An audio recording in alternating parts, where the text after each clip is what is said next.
वो कौन था जो खाना एक काबा को गिराने वाला था? फिर अल्लाह का ऐसा अजाब आया कि उसने रो रो कर अल्लाह से तौबा की और उसी ने सबसे पहले काबा पर गिलाफ चढ़ाने का रस्म शुरू किया। चलिए जानते हैं।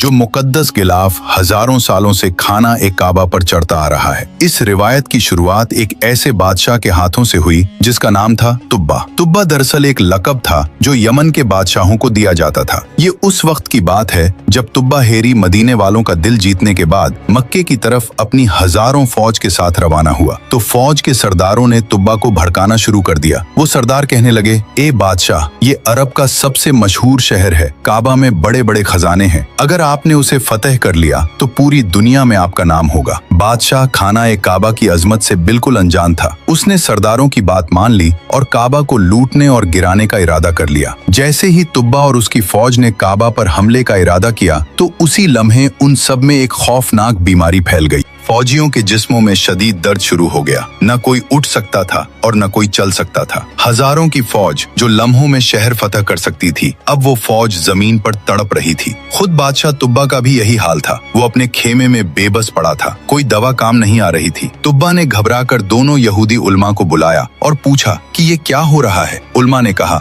बादशाह, काबा अल्लाह ताला का घर है। हमें पूरा यकीन है जब से तुमने उसे नुकसान पहुंचाने का इरादा किया है, ये अजाब आया है। ये बीमारी उस वक्त तक नहीं जाएगी जब तक ये इरादा दिल से निकाल नहीं देते। तुब्बा ने सच्चे दिल से अल्लाह से तौबा किया और काबा को नुकसान पहुंचाने का इरादा मुकम्मल तौर पर छोड़ दिया और फिर अचानक मोजज़ा हुआ। बीमारी उसी वक्त खत्म हो गई। पूरी की पूरी फौज चंद लम्हों में बिल्कुल सेहतमंद हो गई। फिर उसी रात तुब्बा ने ख्वाब देखा कि वो बैतुल्लाह को खूबसूरत कपड़ों से ढांप रहा है। सुबह उठकर बादशाह ने यहूदी उलमा को वो ख्वाब सुनाया तो उलमा ने कहा, ये अल्लाह की तरफ से इशारा है, इस घर को गिलाफ पहनाओ। तुब्बा ने फौरन हुक्म दिया। पहले खजूर के पत्तों से काबा को ढांपा गया, लेकिन ये तुब्बा को काफी नहीं लगा। फिर यमन से अपना सबसे कीमती कपड़ा मंगवाया। ये यमन का आला तरीन सुर्ख और सफेद धारियों वाला कपड़ा था जो सिर्फ बादशाहों के लिए बनता था। इस कीमती कपड़े को बड़े अदब और एहतराम के साथ काबा पर चढ़ाया गया। ये तारीख का पहला गिलाफे काबा था। फिर उसने काबा का दरवाजा बनवाया और उसकी चाबी बनवाई और उसी दिन से काबा को गिलाफ चढ़ाने की रिवायत शुरू हुई जो आज तक जारी है। सुभान अल्लाह। अल्लाह ताला हमें भी काबे का गिलाफ चूमना नसीब फरमाए। कमेंट में आमीन जरूर लिखे और ऐसे ही इस्लामिक वीडियो के लिए चैनल सब्सक्राइब जरूर करें।